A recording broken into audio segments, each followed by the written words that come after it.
रामपुर नाम का एक बहुत खूबसूरत जंगल था। उस जंगल में टुन्नू चीदा नाम का एक लकड़हारा अपनी पत्नी टुन्नू चिड़िया के साथ एक छोटे से घर में रहता था। टुन्नू चीदा जंगल से लकड़ी काटकर शहर में बेचकर अपना गुजारा करता था। लेकिन अब जंगल धीरे धीरे खत्म हो रहे थे, जिससे वह बहुत परेशान था। एक दिन उसने अपनी पत्नी से कहा, टूनी, इंसानों की वजह से जंगल खत्म होते जा रहे हैं। बड़े बड़े उद्योगपति जंगलों में कंपनियां बना रहे हैं। जब जंगल ही नहीं रहेंगे तो मैं लकड़ी काट कर क्या करूंगा? कोई और काम क्यों न देख लूं? टूनी ने जवाब दिया, हमारे पड़ोसी मुन्ना ने अपनी जमीन किसी उद्योगपति को बेच दी। उसे करोड़ों रुपए मिले हैं। अगर तुम भी अपनी जमीन बेच दो तो हम कुछ नया काम शुरू कर सकते हैं। वैसे भी आजकल खेती में कुछ खास फायदा नहीं है। टुन्नू ने कहा, मैं अपनी जमीन नहीं बेच सकता टूनी। वो मेरे पूर्वजों की निशानी है जो पीढ़ी दर पीढ़ी चली आ रही है। टूनी ने उसे समझाने की कोशिश की। तुम्हारी सोच पुरानी है। दुनिया बहुत आगे बढ़ गई है और तुम वहीं के वहीं हो। मेहनत मजदूरी करके दिन भर में मुश्किल से कुछ रुपए कमा पाते हो। जमीन बेचकर कुछ बड़ा कर सकते हैं। टुन्नू ने आखिरकार मान लिया और कहा, ठीक है, मैं जमींदार के पास जाकर पूछता हूँ कि कोई खरीदार है या नहीं। अब मैं कल जमींदार के घर जाऊंगा।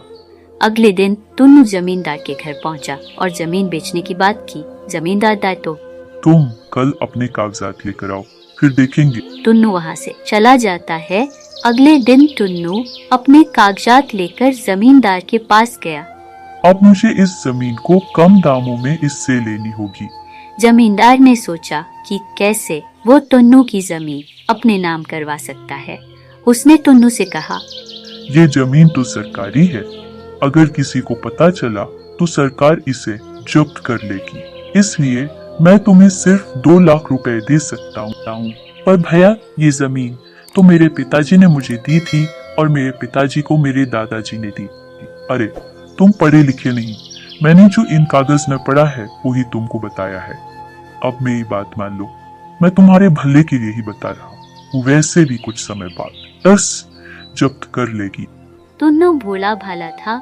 उसने जमींदार की बात मान ली और जमीन के कागजात पर पंख लगाकर 2 लाख रुपए लेकर घर चला गया।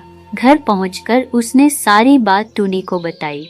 ये सुनकर टूनी के होश उड़ गए। उसने कहा, तुमने करोड़ों की जमीन यूं ही बेच दी। तुम्हें उस धोखेबाज जमींदार ने पागल बना दिया। अब मुझे उसके पास लेकर चलो, मैं बताती हूँ। उसे टुन्नू टूनी को उस तरफ लेकर जाता है। रास्ते में उन्हें भूरा मिला। टूनी ने उसे सारी बात बताई। भूरा ने कहा, तुम्हारी जमीन सरकारी नहीं हो सकती। मुझे ये बात पहले बताते तो मैं तुम्हारी मदद करता। अब चलो, हम जंगल के मुखिया जी के पास चलते हैं। भूरा टुन्नू और टूनी को लेकर मुखिया जी पास गया। उसने सारी बात मुखिया को बताई। मुखिया जी ने जमींदार को बुलाया और उससे सवाल किया, तुमने टुन्नू की जमीन सरकारी बताकर अपने नाम करवा ली। गरीब लोगों की मजबूरी का फायदा उठाते हो। तुम जमींदार ने सफाई दी। मुखिया जी, मैंने टुन्नू से 2 लाख रुपए में उसकी जमीन खरीदी है। उसने अपनी मर्जी से बेची थी। तुम चाहो तो टुन्नू से पूछ लो। टुन्नू ने कहा, मुखिया जी, मैं तो जमीन बेचने की बात पूछने गया था, लेकिन जमींदार ने मुझे धोखा देकर पंख लगवा लिया। मुखिया जी जमींदार की बात का पक्ष लेते हुए बोले, टुन्नू, तुमने अपनी मर्जी से जमीन बेची है। जब तुम पंख लगा रहे थे तब तुम्हें समझना चाहिए था कि तुम्हारी जमीन कितने की है। भूरा ने बीच में कहा, मुखिया जी, टुन्नू अनपढ़ है। उसे धोखे से जमींदार ने लूटा है। आपको न्याय करना चाहिए।